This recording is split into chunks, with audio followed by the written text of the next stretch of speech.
De la farine, du beurre, du chocolat. Voilà de quoi se compose un pain au chocolat. Cher public, je ne vais pas parler d'armes, de morts, encore moins de complot d'État. Quoique. A priori, rien de bien litigieux. Pourtant, derrière cette simple recette peut se cacher un débat beaucoup plus profond que ce qu'il n'y paraît. En effet, cette pâtisserie au chocolat est balancée entre deux appellations en France, le pain au chocolat et la chocolatine.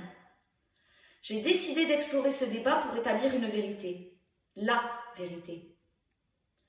Commençons donc par embobiner le film et pour cela, parlons d'histoire et évoquons quelques dates importantes.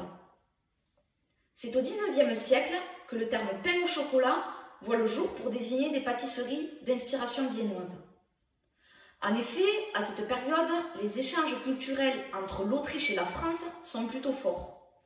Le Royaume de France et l'Empire d'Autriche sont deux des principales puissances européennes, qui plus est liées par alliance. Et oui, Marie-Antoinette d'Autriche était reine de France à peine quelques décennies plus tôt.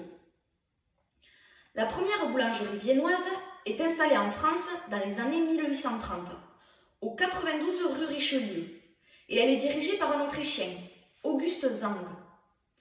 Ce cher Auguste, l'innocent précurseur de la chocolatine. Monsieur Zang a créé le chocolat dans le croissant.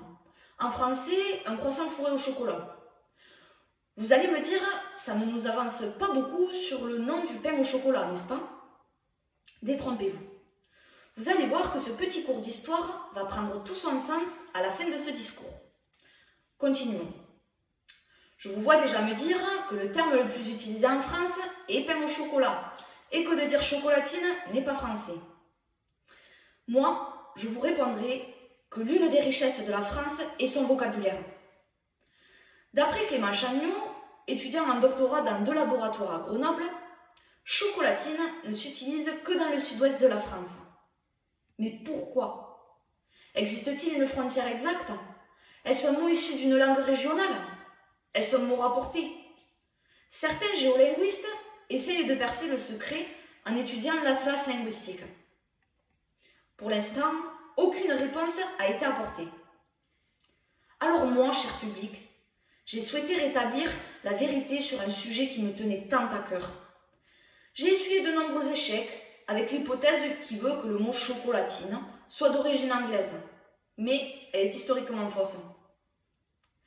J'ai enfin trouvé l'hypothèse la plus plausible de l'origine du nom chocolatine. Ce nom viendrait justement de cet Autrichien, M. Zang. L'entendant vendre des chocolats dans le croissant, avec son accent autrichien, les Français auraient progressivement transformé le mot en chocolatine. Il est donc probable que le premier terme utilisé pour désigner une viennoiserie fourrée au chocolat ait été chocolatine, à cause de cette déformation linguistique. Et c'est d'ailleurs plutôt logique, puisque la particularité de cette viennoiserie est surtout d'être au chocolat. Quant au terme pain au chocolat, il serait plus récent. D'après Nicolas Berger, auteur d'une encyclopédie du chocolat publiée aux éditions Alain Ducasse, le mot pain au chocolat désignait à l'origine un morceau de pain dans lequel on fourrait un bout de chocolat pour le goûter des écoliers. Donc, historiquement, le mot chocolatine est le premier terme utilisé. Il est propre au sud-ouest, détourné du mot chocolat dans le croissant d'Auguste Zang, est devenu par phonétique chocolatine. Alors je m'adresse à vous, mon auditoire. Maintenant que vous connaissez l'entière vérité et que l'on sait que l'être humain est de nature intelligente, allez-vous donc demander un pain au chocolat ou une chocolatine?